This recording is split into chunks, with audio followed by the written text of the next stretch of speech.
میری شادی ایک امیر گھرانے میں ہوئی۔ میرے سسر 2 بڑی ٹیکسٹائل ملز کے مالک تھے۔ دولت کی ریل پیل تھی، دنیا کی ہر آسائش میسر تھی۔ میرے شوہر ان کی اکلوتی اولاد تھے۔ میں اپنی قسمت پر نازاں تھی۔ کتنی لڑکیاں ہیں جن کی ایسی خواہشات پوری ہوتی ہیں۔ اس گھر میں ہم 4 لوگ تھے، ایک سسر، ایک میرے شوہر، ایک میں، اور جی ہاں، ایک میرے سسر کی دور دراز کی کافی عمر رسیدہ خاتون تھی۔ میرے شوہر کا کہنا تھا کہ ان کی اولاد نے ان کو در بدر کی ٹھوکریں کھانے کے لیے چھوڑ دیا اور پھر میرے سسر انہیں گھر لے آئے۔ عمر 70-80 کے لگ بھگ تھی، خاموش فطرت تھی، لیکن بس مجھے ان سے چڑ سی تھی۔ مجھے ایسے معلوم ہوتا تھا کہ میری راجدھانی میں وہ ایک بوجھ ہیں، میرے سپنوں کے محل میں بدنما داغ ہیں۔ میں دبے دبے لفظوں میں اپنے شوہر سے ان کو گھر سے نکالنے کا کہتی، لیکن یہ تو میرے سسر کا فیصلہ تھا۔ میرے شوہر کا کہنا تھا کہ ان کے گھر میں دولت کی ریل پیل اور برکات اماں کو پناہ دینے کے بعد شروع ہوئیں اور ابو کبھی بھی یہ بات نہیں مانیں گے۔ پھر اچانک میرے سسر کا ہارٹ اٹیک سے انتقال ہو گیا۔ میرے شوہر تمام دولت کے تن تنہا وارث بن گئے اور میں اس عظیم وراثت کی ملکہ عالیہ بن گئی۔ میرے ناز دیکھنے والے تھے، زمین پر تو میرے پاؤں ہی نہیں پڑتے تھے۔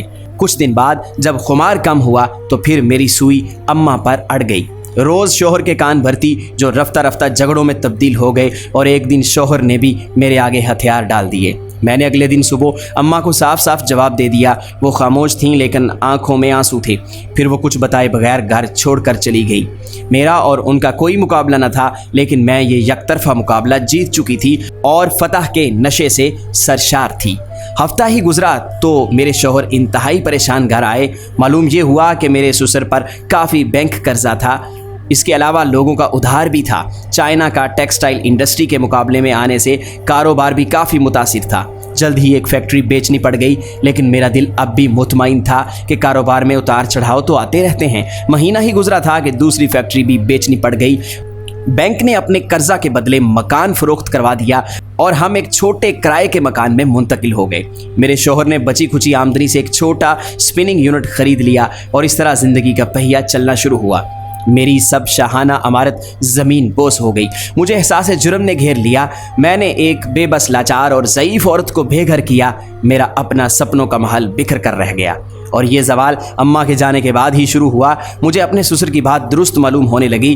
جس طرح عروج اماں کے آنے سے شروع ہوا تھا، اسی طرح اماں کے جانے سے رخصت ہو گیا۔